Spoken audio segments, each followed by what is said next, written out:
avec les babouches de la gomme que j'empruntais chez les voisins. J'emprunte les lagommes pour partir à l'église. Parce que la souffrance avait atteint une dimension où je ne pouvais plus supporter. Je suis allé me jeter entre les mains de l'Éternel. C'est comme ça que Dieu m'a récupéré. Il m'a taillé. J'ai compris l'importance d'un homme. J'ai compris l'importance de Dieu. Amen, amen. Si tu remarques les choses qui compliquent dans ta vie, écoute le message et humilie-toi. Le Seigneur va te bénir. Amen, amen. Écoutez ça. La souffrance, c'est un moment de solitude. Souvent, quand l'homme est entouré, il reste distrait. La souffrance, c'est la seule personne qui chasse nos amis. La souffrance, c'est la seule personne qui chasse tous nos amis. Un homme qui souffre, il marche tête courbée. Les gens ne viendront pas. Parce que la plupart des gens, quand tu as beaucoup d'argent, ils viendront pour te faire montrer qu'ils t'aiment. Mais dans la souffrance, tu comprendras qui est ton frère et qui n'est pas ton frère. Et quand tu comprends, ce n'est pas pour les haïr, mais c'est pour savoir la manière dont vivre avec. Amen, amen. Que Dieu bénisse à mon âme. Après la souffrance, Joseph n'a pas haï ses frères. Mais il a compris que seul Dieu a le seul mot dans ma vie. Amen, amen. Dans la souffrance, l'homme ne s'inquiète plus de la réputation, mais il s'inquiète de son intégrité. Parce que quand on souffre, chacun parlera de ce qu'il veut parler. Mais toi, tu vas travailler ton cœur. L'homme dans la souffrance, il apprend à travailler son cœur. L'homme qui souffre n'a pas raison. Tout ce qu'il dit, personne ne peut l'écouter. Mais là, lui-même, il connaît son cœur. Je dis à une personne, tu peux être dans la souffrance. Les gens parleront les choses qu'ils veulent. Mais toi, tu connais ton cœur. Parce que dans la souffrance, il y a une dimension où les douleurs deviennent plus grand que les paroles. Il y a des moments où ce que tu ressens dans ton cœur, tu es incapable de faire sortir ça dans la bouche. Mais seul Dieu peut lire ça.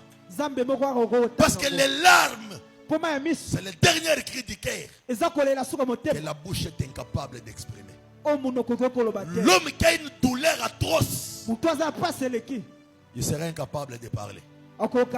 Si dans ta vie, tu fais arriver ton pasteur à une dimension de garder silence, sache que sa douleur est devenue plus grande que ses paroles.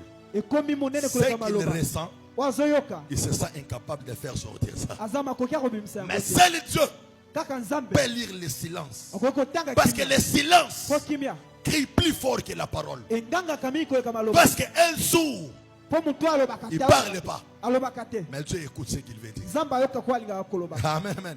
Parce que la parole, c'est une pensée exprimée. Il y a des souffrances qu'on ne peut pas expliquer aux gens.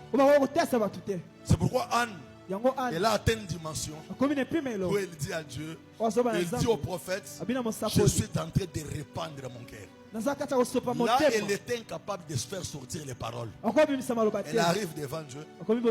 Elle ouvre son cœur. Elle dit à Dieu, Tanga.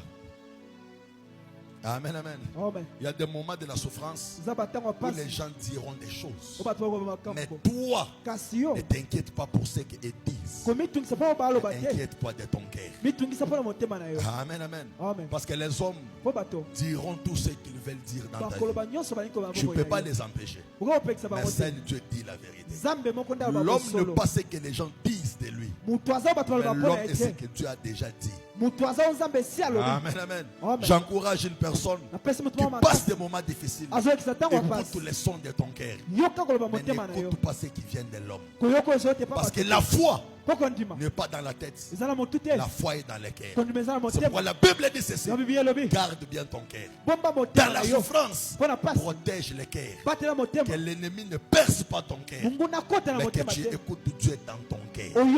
Parce que le cœur de l'homme, c'est une cuisine intérieure. Il y a des choses que même moi je ne comprendrai jamais. Mais toi tu les comprendras dans ton cœur. Ah, Zambi. Est-ce qu'on peut acclamer pour la gloire de Dieu? Écoutez ça. La souffrance qui enseigne prend fin que lorsqu'on tire une bonne leçon dans cette souffrance-là. Après la souffrance, tu dois avoir une histoire à raconter. Un souvenir à garder. Parce que l'histoire, c'est ce qu'on t'a dit. Mais les souvenirs, c'est des choses que tu as vécues. Amen, amen. Après la souffrance, tu dois retenir une leçon qui aidera aussi les autres. Parce que l'homme est un livre qui sera fermé lorsqu'il va mourir. Quand on ferme les livres de la vie, on ouvre les livres des souvenirs. Les hommes meurent.